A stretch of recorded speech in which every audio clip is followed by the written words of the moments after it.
Hello, can you hear me? Microphone check 1 2 1 2. Hello, welcome to Atomic Movie Reviews Film Society.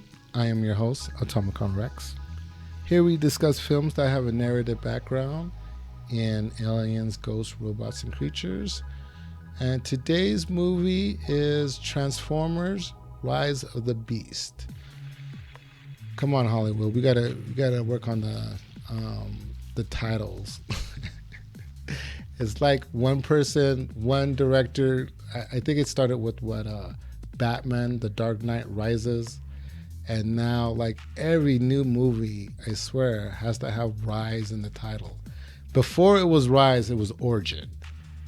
Okay, every Origin comic book movie that came out had to have Origin in the title, but now it's Rise. It's Evil Dead Rises and Transformers Rise. Okay, Anyways, Hollywood needs to get, download some chat GTP or whatever and just ask it to come up with some cool movie titles. That's all you guys got to do. All right, quit copying other people. Anyways, moving on. All right, so what is the title of the movie? Transformers: Rise of the Beast. Year it came out, 2023. The director's name, Steven Caple. And I forget the main actor. He's a new guy.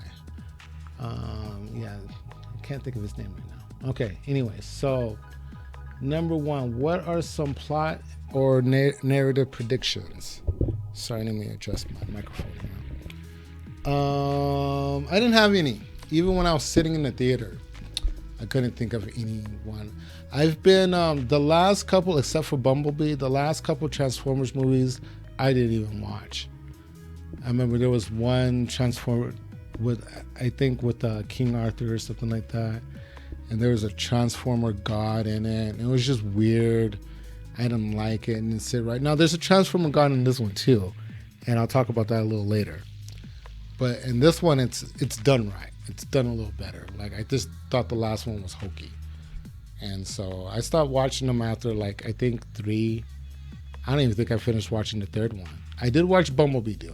I did watch the first 2 and Bumblebee. So the first one and Bumblebee I did like.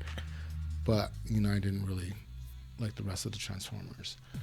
What genre is it? I'm gonna put this one in cyber. This is definitely a cyber film. Cinematography, it's live action. They do have a 3D showing for it. If you do watch this movie, probably I would recommend watching it in 3D if you could. You could tell it's kind of filmed for 3D. I'm not sure why they didn't push the 3D a little harder.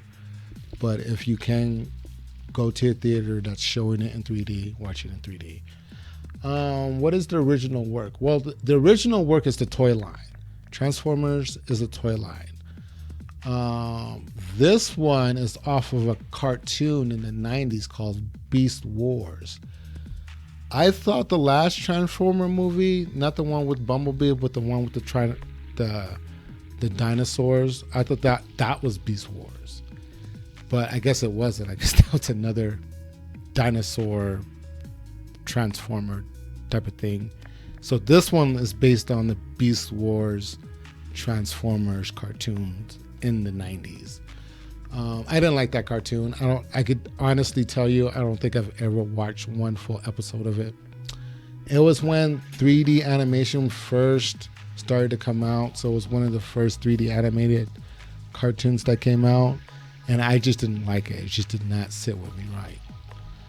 And plus, why would Transformers turn into animals? Anyways, so that's what this one is coming from. This one is based off the cartoon from the 90s. What else? No, okay, that's it. All right, set design. There's a lot of it's CGI heavy. I mean, the film is about robots. I could tell there was some CGI effects.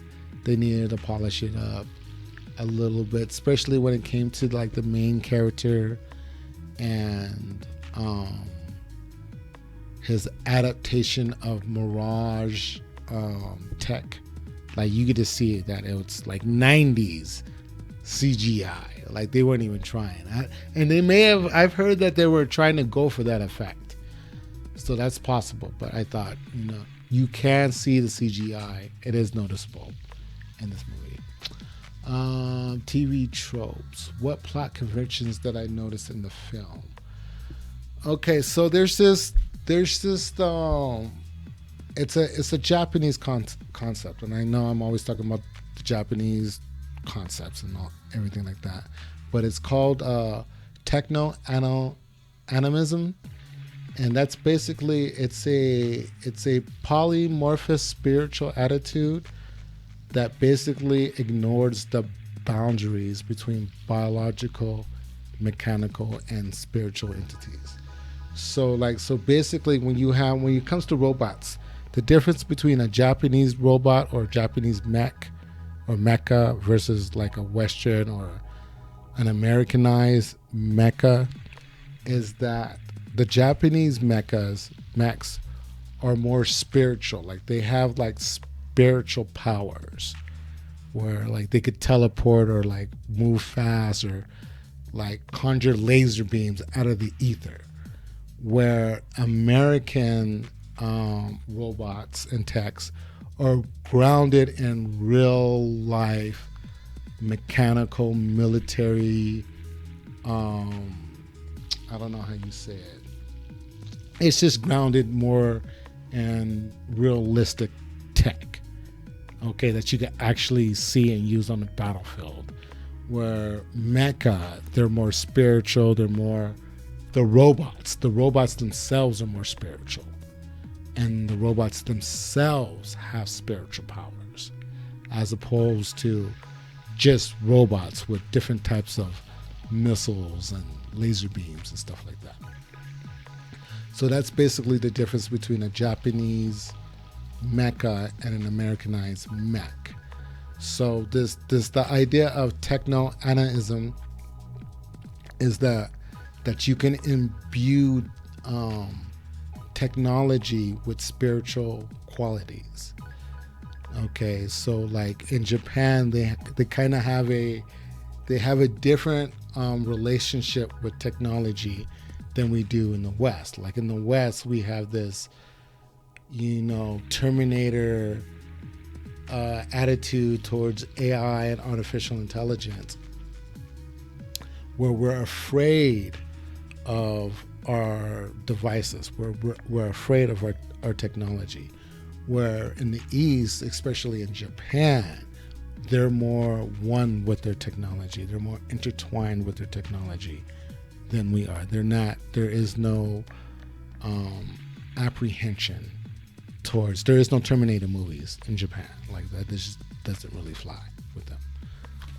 Okay, so that's one of the things, one of the TV tropes I noticed about in this movie is that the robots themselves are imbued with spiritual characteristics. Like for instance, the main villain Scourge, like this guy like communes with his robot master Unicron, who's an actual robot god. Like they say he's a god in the movie. Okay, and then he actually, in order to communicate with him, like this robot basically has to conjure up a magical circle, and then like a portal opens, and then now he's communicating with, his god. It was very Silver Surfer Galactus vibes I was getting from that.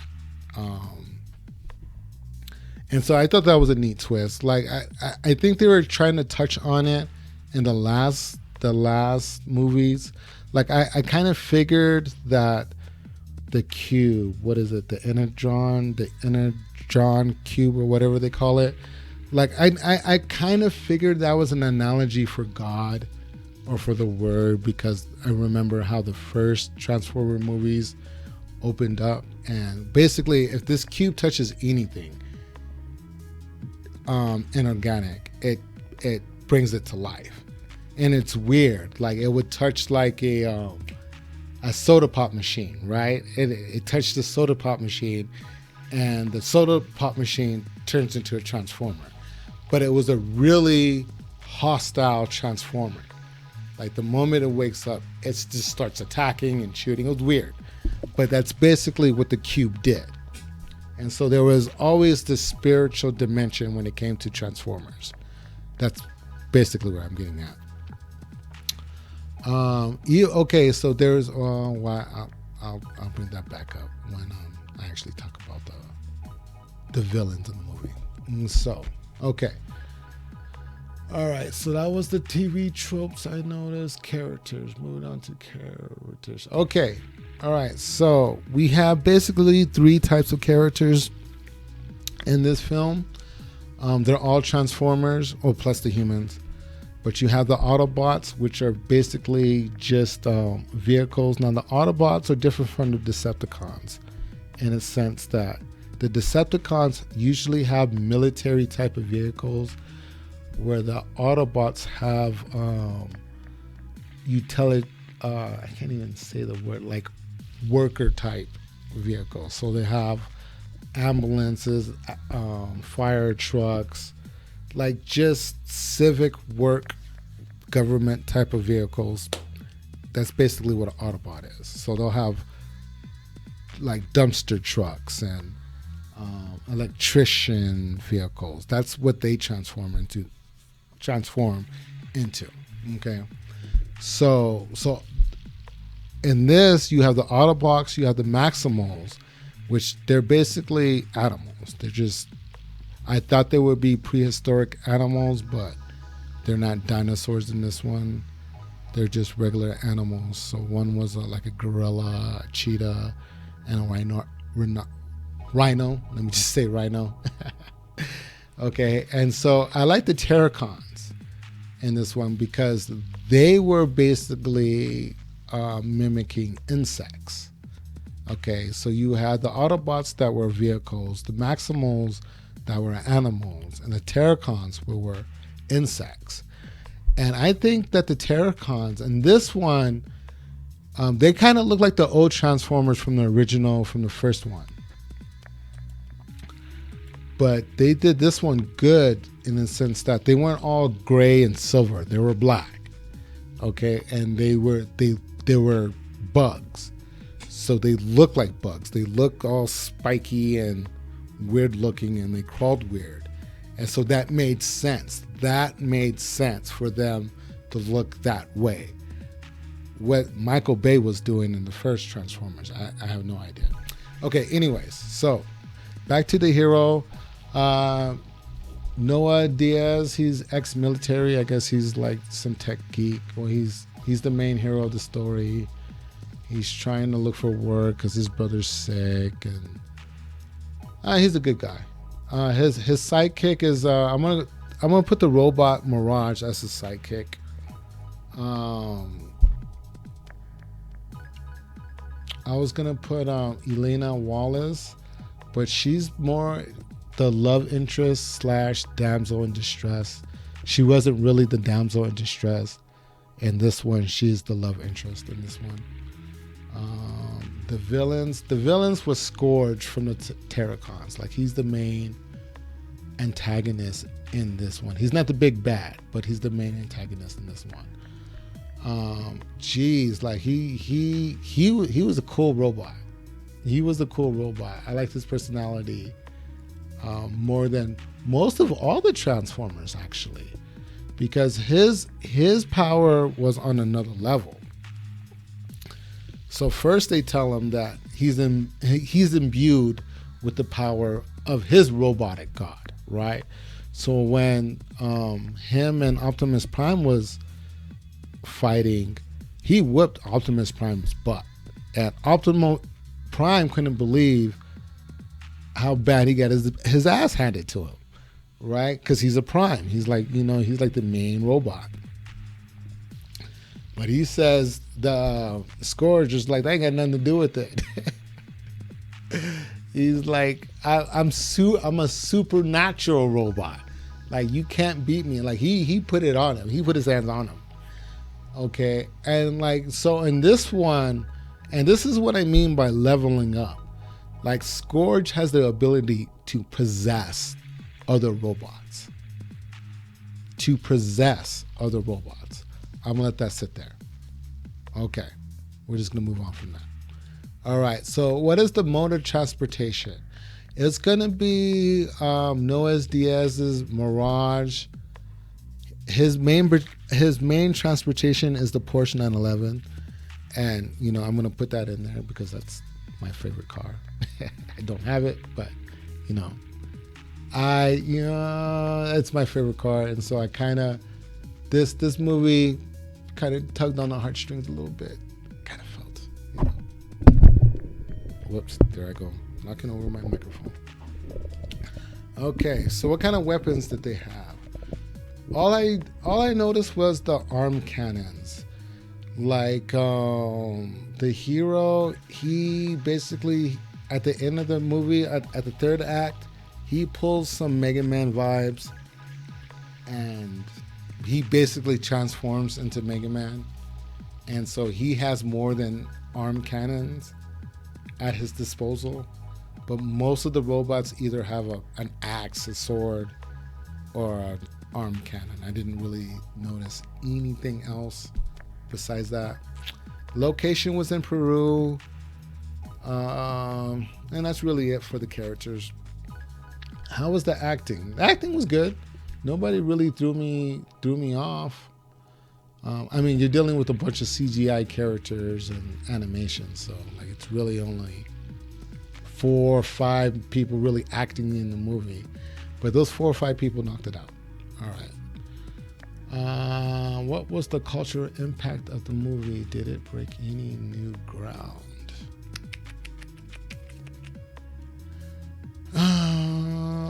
Okay, well, I said the Mega Man vibes. Like the last act was certainly a Mega Man movie. Like if the producers of Capcom did not see Mega Man in this, I don't know what to tell them. So we should definitely get a Mega Man movie off of this. I can't believe they're bringing the G.I. Joe into this. Okay, so they straight pulled that from the comic books. And they're riding off the whole multiverse wave that's been going on. That started with Marvel and now DC with the Flash and, of course, Transformers. I like the G.I. Joe series, and it hasn't been doing well. Snake Eyes didn't do well last time I checked. And I know why it didn't do well. You're dealing with a character who's mute, and then you put him in a movie where he talks through the whole movie. So it's just, it's not really going to work that way. But they're trying to save this G.I. Joe franchise, and this is probably the best way to do it. I like it. I like the way they're going. They're probably going to pick it up with the Beast Wars. So the next Transformers movie is probably going to be about the Beast and the G.I. Joes. I don't see Optimus Prime and Bumblebee getting a lot of sunlight, and the next Transformer movie's coming up, but we'll see. Okay, moving on. Rating system. Yes, this is theater worthy. See it in 3D. Don't wait. Go out there and see it now. And that's why I'm trying to get this review out. Do not waste any time. Summary and recommendations. It's a cyber movie, cybernatural. It's Techno Anaism. It's really heavy on that. It's really heavy with the robots being spiritual. I think I'm gonna have to put it in the second best. It might be the number 1 best if I really sit down and analyze this one in the first Transformer movie. But how do you really outdo the first Transformer movie, especially the first scene when that helicopter landed onto that army base? That shit, it just blew my mind. Okay, anyways, so we're heading towards the shared universe. They're bringing the G.I. Joe in it. My feeling is going to be between mecha in the sense that Transformers are the mecha. They're going to be the spiritual robots that have a spiritual dimension to them. versus just the Max, which are the GI Joes, which are just advanced military technology.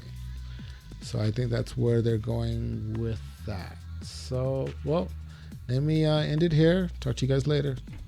Atomicon Rex out. Bye-bye.